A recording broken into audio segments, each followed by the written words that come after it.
Morini, Mauricio Durán, digo bien, con el doctor Morini, eso sí. Ahora, para evaluar la situación que se genera en uno de los principales centros de referencia en el combate a la pandemia, el INERAM. Adelante, Mauricio, buen día.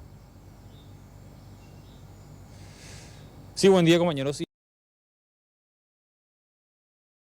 directivas que van a regir durante las próximas semanas y con el objetivo de tratar de reducir estos números importantes que tenemos en materia de ocupación de camas, de infectados, de fallecidos inclusive también. Y bueno, y ver si es que podemos de esta manera sobrellevar la situación. Estamos con el doctor Morini. Bueno, doctor, si bien esto hay que ver exactamente cómo se va a dar a través del decreto, lo importante es que exista un control, que se pueda de alguna manera también ver esto con policías, con fiscalía y demás, porque de hecho que nunca dejamos de tener un decreto presidencial que hable de restricciones, pero de ahí a que la gente cumpla o que existan los controles, algo que obviamente no se daba. En realidad es muy interesante el punto que estás tocando. Estamos llenos de decretos sanitarios, de los cuales ninguno se ha cumplido ni siquiera un 50%. Es por eso que tenemos estos números que tenemos hoy en día. Entonces necesitamos decisiones un poco más fuertes, decisiones un poco más menos flexibles, de manera a ver si es que ahí podemos lograr de que se cumplan las disposiciones que emite el Poder Ejecutivo mediante sus decretos. Hoy estamos atentos, como vos lo dijiste, a ver cuáles son esas disposiciones que hoy van a emitir y sobre todo que el presidente de la República haga un llamado a los otros poderes como el Poder Judicial de que lo apoye en el sentido de que haga cumplir estas restricciones la policía más la fiscalía para que esto pueda llevarse a cabo en forma correcta y evitar justamente que este decreto nuevamente sea letra muerta. Doctor, te quieren hablar justamente desde estudios, Sí. Hacerte algunas consultas específicas. Ve cómo está, Tiene un doctor. retorno, compañero. Estamos con Patricia Vargas, le saluda Juan Carlos Vareiro. Doctor, bueno, la situación que se genera en el INERAM es claramente de vivir al límite, pero desde hace ya meses prácticamente. Las próximas semanas, ¿tendríamos números todavía peores a los que se tienen actualmente? Sí, señor, así mismo. Muy buenos días a vos y a Patricia. En realidad nosotros, por lo que vemos y viendo el comportamiento de esta epidemia en otros países, nos esperan tiempos más duros. Y tengo que recalcar que el Hospital Nacional de Itagua también se encuentra en la misma situación hace meses, en donde vemos a una directora desesperada haciendo llamado a la gente de que se cuide. Y hoy en día está ya colapsado, igual que el INERAM. Y esto, si es que no se toman medidas que son válidas y científicamente demostradas, como las cuarentenas sociales intermitentes que se están llevando a cabo en otros países también. Brasil hoy en día está cerrado y nosotros, así como habíamos dicho desde el inicio de esta pandemia, nosotros no vamos a ser la excepción en el comportamiento de la pandemia en nuestro país. Nosotros no somos distintos a otros países, es más, somos distintos en el sentido de que tenemos un sistema sanitario totalmente deficiente y que hoy en día, a un año del inicio de la pandemia, también el recurso humano ha caído, está cayendo y tenemos déficit por todos lados. Estamos haciendo agua por todos lados hasta tener un sistema de salud pública y privado ya totalmente colapsado. A ver, fijándonos un poco en los datos del informe del Ministerio de Salud Pública, doctor. A ver, ¿cómo se da esa secuencia? Cuando tenemos numerosos o un alto índice de nuevos positivos, como se tuvo la semana pasada, que se llegó al 48% de las muestras analizadas que dieron positivo, ¿a los cuántos días eso se traduce en más internaciones? ¿Y en cuánto tiempo aproximadamente se traduce en más fallecimientos? Nosotros estamos viendo este fenómeno que probablemente en 2-3 semanas vamos a tener esta misma cantidad o peor.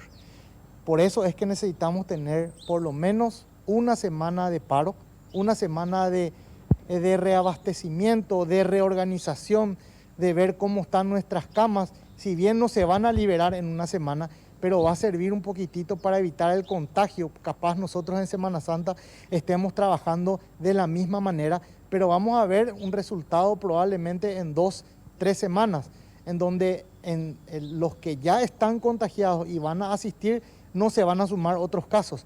Entonces, esa es la función de una cuarentena social intermitente por periodos cortos que no afecten tanto a la economía, pero que se deben llevar a cabo. Ayer tuvimos el récord de fallecidos y tenemos también el récord de infectados.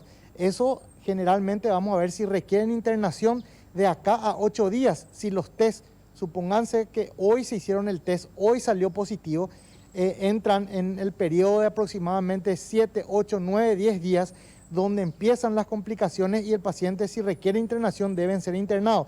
O sea que vamos a estar en pleno pico probablemente la próxima semana, en Semana Santa, la gente va a estar prácticamente copando todos los hospitales. Ahora, ¿de qué puede servir nuevas reglas si es que los controles continúan en las mismas condiciones? Nuevas restricciones. Y absolutamente de nada, absolutamente de nada. Justamente era lo que estábamos hablando con el compañero aquí. Existen varios decretos, de los cuales la mayoría es letra muerta, debido a que no existe un control por parte de las autoridades. Ese control ya no puede hacer el Ministerio de Salud. Ahí deben incluirse el Ministerio del Interior, el Poder Judicial, que tiene que estar ya a tono con este tema, y es necesaria la convocatoria a una cumbre de poderes por parte del Poder Ejecutivo y que muestre un fuerte liderazgo y sobre todo pida ayuda a los poderes del Estado. Ahora estamos viendo una problemática muy grande, que nadie dice que no están en su derecho de reclamar, pero estamos teniendo a compatriotas campesinos que están viniendo al epicentro de la pandemia, que es Central y Asunción, que sería igual que nosotros irnos a Brasil.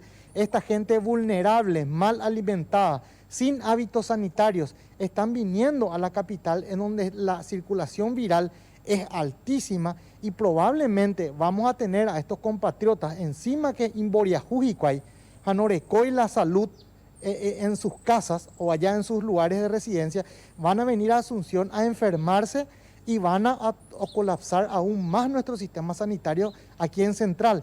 Entonces, todas esas cosas hay que manejar, y es imperante de que el Poder Legislativo también haga una sesión extraordinaria y llame a la conciencia de la ciudadanía, de sus adherentes, de sus partidarios, de que cumplan las restricciones sociales y sobre todo la cuarentena social, y veamos cómo trabajar todos juntos. Pero para eso se necesita un liderazgo firme por parte del presidente de la República, que está desaparecido hace más de 15 días, ¿verdad? Doctor, si este nuevo decreto que llega a emitir el Ejecutivo, como se tiene planeado para hoy, no establece no circular al interior, al menos ciudadanos de Asunción o de Central que viajen al interior, de nada serviría, porque lo que ustedes más que nada lo que están queriendo evitar es eso, la propagación del virus. Totalmente, Patricia. Este decreto no tiene que salir mañana ni pasado, tendría que haber salido ayer. O sea, estamos atrasados en el sentido de que esto deben ser medidas tomadas en forma inmediata, porque si nosotros quitamos un decreto el sábado, el domingo, la gente ya a partir del viernes va a empezar a viajar, los campesinos van a seguir viniendo, y esto va a ser un caos. Entonces nosotros necesitamos celeridad en los trámites, un decreto bien claro y preciso, y con el orden público y la parte jurídica bien establecida para los controles correspondientes. Este decreto a más tardar tiene que salir hoy y se debe aplicar hoy. Es inadmisible que salga un decreto hoy para que se aplique el sábado. Ese decreto, una vez que sale, tiene que ser cumplido desde el momento de la firma del presidente de la República. O sea, no quitar un decreto, Patricia, para que sea aplicado el domingo. Claro. Imagínate, ¿no? O sea, esas cosas, por ejemplo, yo no entiendo quién le asesora a esta gente. Doctor, hablábamos ayer con su colega, el doctor Hernán Martínez, y las estadísticas hablan por sí solas. No se trata de hacerle tener miedo a la población. Si uno mira los números, las matemáticas no fallan, ven lo que está ocurriendo en los hospitales. La semana que viene, así como usted dice, como dice el doctor Martínez, esto va a estar colapsado. ¿Qué se espera hacer la semana que viene en la práctica ante esa situación? Es la gran pregunta.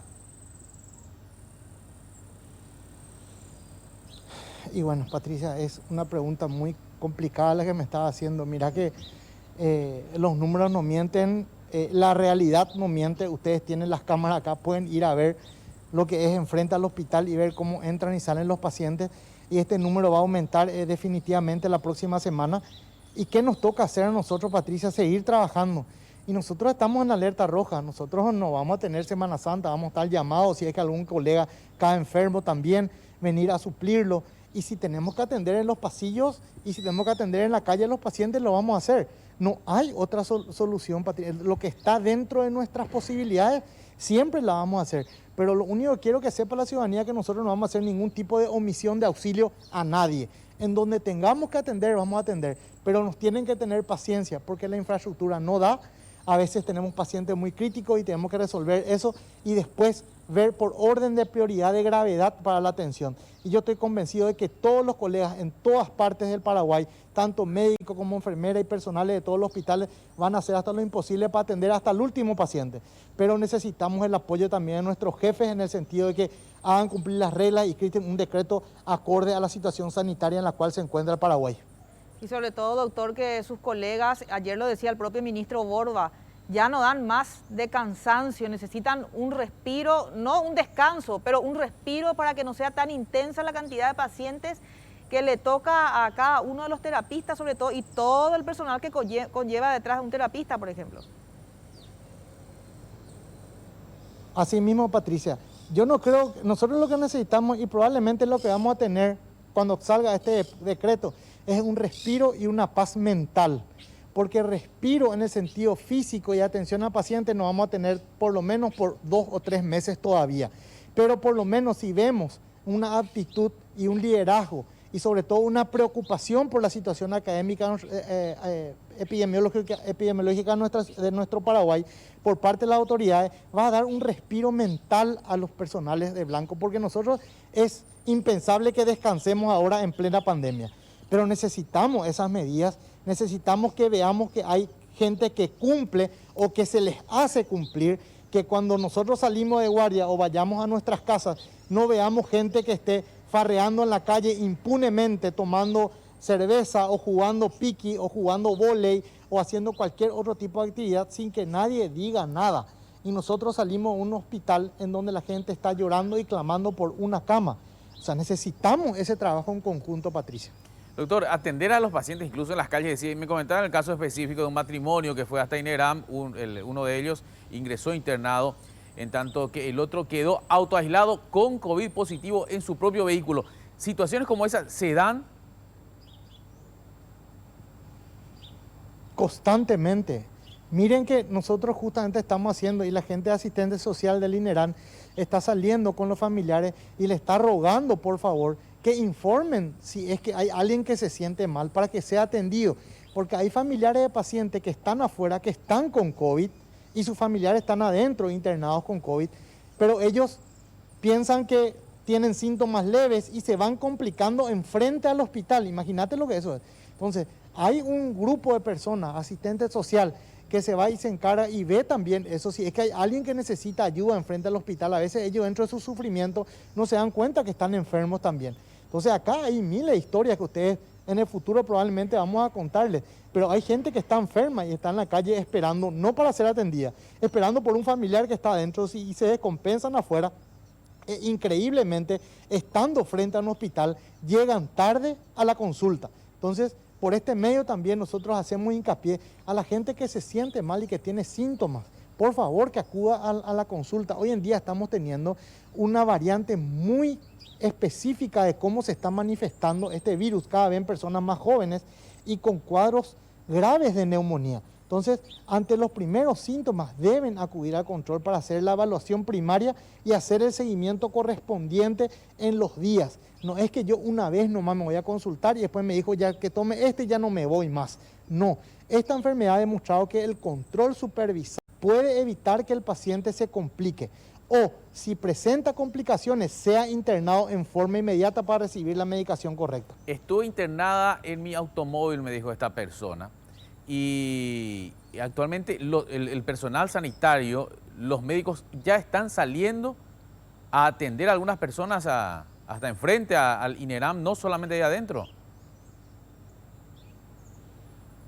Así mismo es, así mismo es. Cuando nosotros, sobre todo tenemos ahí un portero que es un capo, habrán escuchado, el don Isabelino, es el que llama y avisa, doctor, allá hay un paciente que se siente mal, vamos a meterle, no se puede, sale el residente, sale el médico guardia a verlo. O sea, se hace hasta lo humanamente posible si es que hay personal disponible, porque hay veces que están todos metidos en la sala, hay veces, y eso tiene que comprender también la ciudadanía, hay veces que se le llama al médico, hay veces que tienen que ser atendidos, pero ellos están adentro de la sala equipados, se tiene tiempo, hay veces que hay que controlar, ver el tema del oxígeno, reanimarle al paciente y eso lleva su tiempo. Y en el tiempo libre que se tiene, de repente uno sale afuera a atender, el médico de guardia va y ve cómo está la guardia ahí afuera y es una cosa que es inexplicable y yo creo que nunca hemos pasado por esto, ni en la peor epidemia de influenza y yo creo que en el resto del mundo también es así. O sea, doctor, esa es nuestra realidad. Sí, doctor, ¿qué tipo de atención recibe esa gente que está con COVID, que está en la calle y que algunos dirán que no saben cómo es el movimiento ahí? ¿Por qué se va si tiene COVID? Porque necesita estar al pendiente del paciente que tiene una cama en el INERAN, que está internada en una sala común, que está en terapia y la persona enferma con COVID, al pendiente de los médicos o enfermeras que le traen la receta con los medicamentos que no hay.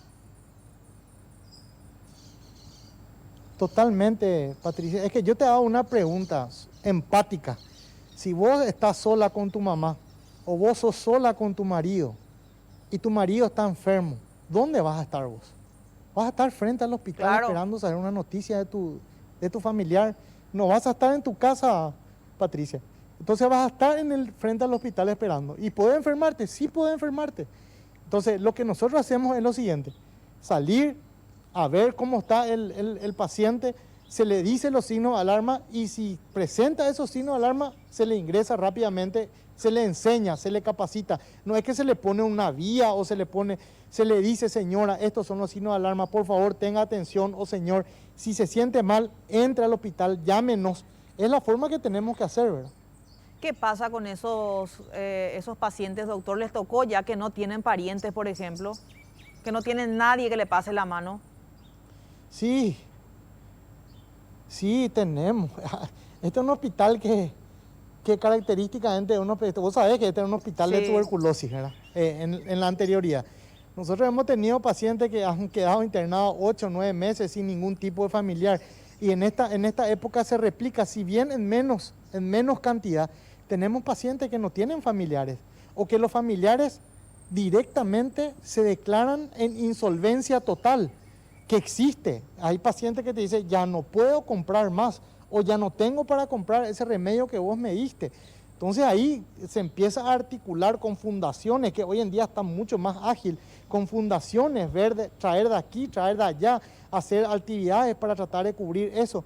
Y se busca la estrategia porque yo quiero que ustedes entiendan algo, Patricia. Una vez que el paciente ingresa al pabellón de contingencia, pasa a ser nuestra responsabilidad y pasa a ser nuestro familiar. ¿Por qué? Porque ellos están aislados, sin el apoyo de su familia, se encuentran solos y al único que le tiene para pedirle un vaso de agua es al personal de salud, a esa enfermera, a ese limpiador inclusive o a ese médico que entra en recorrida. Entonces nosotros pasamos a formar parte de sus penas, pasamos a formar parte de su enfermedad y somos nosotros los responsables de solucionar los problemas, tanto allá adentro como afuera, porque cuando salimos afuera a pedirle a los familiares que nos compren algo y ellos nos dicen que no tienen, nosotros tenemos que ver la forma de suministrarlo, porque no podemos dejar que muera a nuestra vista o que se complique a nuestra vista.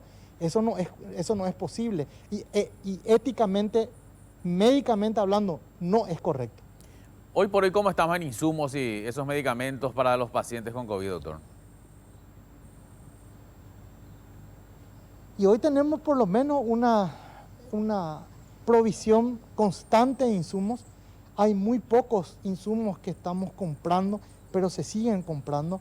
Pero esos de alto costo ya no tenemos mucha necesidad. La gente sigue teniendo un gasto de bolsillo, sigue gastando, pero es mucho menos de lo que antes estaba gastando. Lo ideal siempre es que no gasten un peso, ¿verdad? Pero eso es en un mundo ideal. Se siguen teniendo gastos de bolsillo, pero no de la magnitud. Te voy a dar un número. Si antes vos gastabas 3 millones, hoy gastás 1 millón. Para vos y para mí diariamente eso ya es prácticamente imposible, ¿verdad? Pero hay gente que gasta esa cantidad de plata diariamente. Doctor, hace una semana ya teníamos que tener, el país tenía que haber tenido el reporte aquel de saber qué cepa circula en el territorio nacional. Pasa el tiempo y no se conoce, no sé si no se remitieron los resultados o qué. Y cuando lleguen, por cierto, será una fotografía de hace casi un mes. En esas condiciones todavía será necesario, y si tenés algún dato, doctor, acerca de por qué tanto retraso. Miren que en esta situación tenemos que ser inteligentes. Lo más probable, por la forma que se está comportando esto, es una cepa diferente a la que teníamos antes, que está atacando a los más jóvenes. ¿De dónde vino esta cepa? De Brasil. ¿Por qué vino? Ahí podemos hacer miles de hipótesis y podemos hacer un recordatorio de lo que decíamos en enero. Prohíban el viaje a Brasil, que es el epicentro. De ahí vino este virus. Lo más seguro es que sea esta cepa. ¿Cuál es la diferencia? No hay prácticamente diferencia en el sentido de que esta cepa está enfermando a más gente. Tenemos colapsados los hospitales porque es de más rápido contagio y los cuadros están siendo cada vez más graves y sobre todo en las personas adultas jóvenes. Entonces, ¿nos sirve epidemiológicamente saber de qué cepa estamos hablando? Sí, nos sirve para tener como estadística, pero en el tratamiento no varía absolutamente nada y sí nos sirve para proyectar de que esta cepa que está ahora causando estragos está causando más cronicidad en la ocupación de camas. O sea, nuestros pacientes ahora están siendo internados 1, 2, 3, hasta 4 semanas de internación están teniendo nuestros pacientes. Y hay una cosa bastante interesante, que los pacientes que vienen con enfermedad moderada a grave, que requieren oxígeno, el tiempo de recuperación está siendo más prolongado que lo que veíamos antes. Antes podíamos ver un alta en 5, 4, 5, 6 días. Ahora esto se prolongó 3 o 4 días más. O sea, estamos ocupando una cama por 1 semana y media aproximadamente. Y eso es lo que hace el colapso al sistema sanitario. Entonces, preocuparse de repente qué cepa está circulando. A nosotros que estamos aquí tratando y siendo operativos, para nosotros hace rato ya está la cepa acá, le hace falta nombre y apellido que es lo de Brasil, porque lo que está pasando en Brasil, nosotros somos el espejo como país chico. Y Brasil ayer cerró con 3.200 y pico muertos en su peor momento de la pandemia, que probablemente a nosotros nos va a llegar en 2 a 3 semanas si no tomamos las medidas correspondientes. Sí. A ver, doctor, se amplió el tiempo de estadía de los pacientes en camas convencionales, por lo que nos acaba de decir. ¿Y en UTI cómo está ese promedio? Sí, señor. Igual. En UTI la misma cosa, estamos teniendo una cronicidad por parte de los pacientes. O sea, eso va de la mano. Hay un proceso inflamatorio más fuerte, hay un proceso inflamatorio que requiere más tiempo de recuperación que antes no veíamos. Lo que yo estaba recordando ayer cuando estaba leyendo un paper, una literatura, de que nosotros estamos viendo lo que nosotros leíamos hace 6, 7 meses en otros países, ahora lo estamos viendo. A los 8 o 9 días vienen pacientes con fiebre persistente y se quedan internados 2, 3 semanas para recuperación y destete del oxígeno. Sí. Y eso es muchísimo porque el sistema colapsa y Sí, no doctor. le podés enviar tampoco al paciente de repente, si es que ya le quita el oxígeno y le manda a su casa. Eso no es así. No, en promedio usted nos decía de 5 a 9 o 10 días aproximadamente en camas convencionales. El promedio en UTI era de 2 semanas, a eso me refiero. ¿Hay una estimación de a cuánto se prolongó, en qué medida, en qué porcentaje se aumentó la estadía? Está entre 2 semanas y media y 3. 3 semanas podemos tener un paciente con UTI.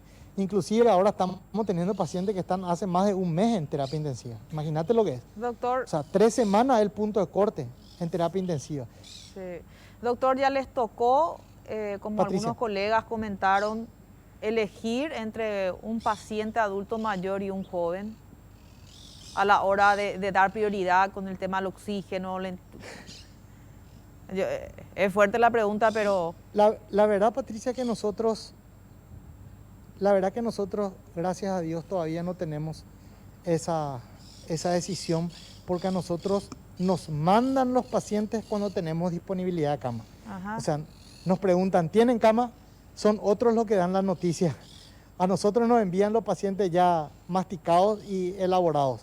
Probablemente a las personas que son reguladoras y a las que son las encargadas de determinar dónde van a ir los pacientes, tenés que preguntarle, Patricia, pero a nosotros todavía, en lo que corresponde a la parte de terapia intensiva, no nos tocó eso. Nosotros recibimos los pacientes en la guardia de urgencias.